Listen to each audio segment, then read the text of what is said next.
आदरणीय दर्शक महानुभावहरू नमस्कार। यतिखेर मैले अत्यन्तै दुःखद खबर चाडबाडको बेलामा एकजना बुढो बा 73 वर्षीय बुढो बा हराउनु भएको सूचना लिएर आएको छु। यदि तपाईँको मोबाइलको स्क्रिनमा मैले बनाएको यो भिडियो तपाईँको मोबाइल स्क्रिनमा अहिले बजिरहेको छ भने कृपया यो भिडियोलाई धेरैभन्दा धेरै सेयर गरिदिनु होला।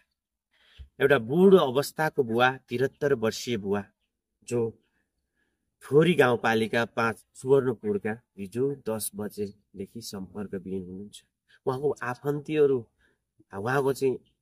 आफन्तहरू एकदमै चिन्तितमा हुनुहुन्छ।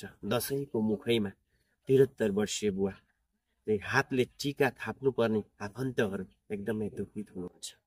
त्यसैले मैले तपाईँलाई यो भिडियो मार्फत के भन्न चाहन्छु भने यदि तपाईँले यो व्यक्ति तपाईँले देख्नु भएको छ भने तल दिएको नम्बरमा सम्पर्क गरिदिनु होला। यदि तपाईँले भेटाउनु भएको छैन भने यो भिडियोलाई धेरै माझ पुग्ने गरी सेयर गरिदिनु होला। उहाँको मैले फोटो चाहिँ स्क्रिनमा राखिदिएको छु। उहाँ 73 वर्षे बुवा हुनुहुन्छ। उहाँ ठोरी गाउँपालिका 5 सुवर्णपुरका हुनुहुन्छ। उहाँको नाम निरे लोकचन। उहाँको नाम चाहिँ निरे लोकचन रहेको छ। तपाईँले स्क्रिनमा देखाइरहनु भएको बुवा एकदमै 73 वर्ष बुवा एउटा चाहिँ शारीरिक रूपले सकुशल व्यक्ति आज चाहिँ हराएको छ।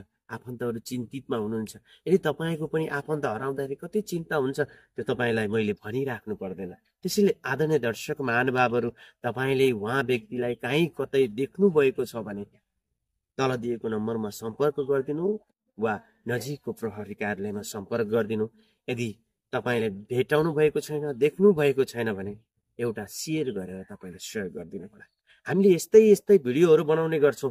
कृपया मेरो पेजलाई पनि तपाईँले चाहिँ फलो गरिदिनुको लागि आग्रह गर्न चाहन्छु। यदि तपाईँको घटना तपाईँको ठाउँमा पनि यस्तै घटना कोही व्यक्ति हरायो कोही व्यक्ति पीडामा हुनुहुन्छ भने हामीलाई सम्पर्क गर्नु होला। हामी निस्वार्थ भावनाले तपाईँलाई भिडियो बनाइदिने गर्छौँ। हामीलाई यो भिडियो जुन यो अहिले फोटो पठाइदिनु भयो अनि चाहिँ फोटो ठेगाना पठाइदिनु भएको छ हाम्रो अनिश भाइले पठाउनु भएको छ। लियोन अनिश छ उहाँको चाहिँ नाम।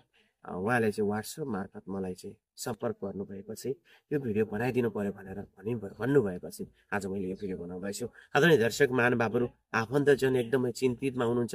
दसैँको मुखैमा हराएको बुवा भेटाउनका लागि तपाईँको पनि हात रहनेछ। कृपया त्यसैले यो भिडियोलाई धेरैभन्दा धेरै सेयर गरिदिनु होला। हस्, नमस्कार।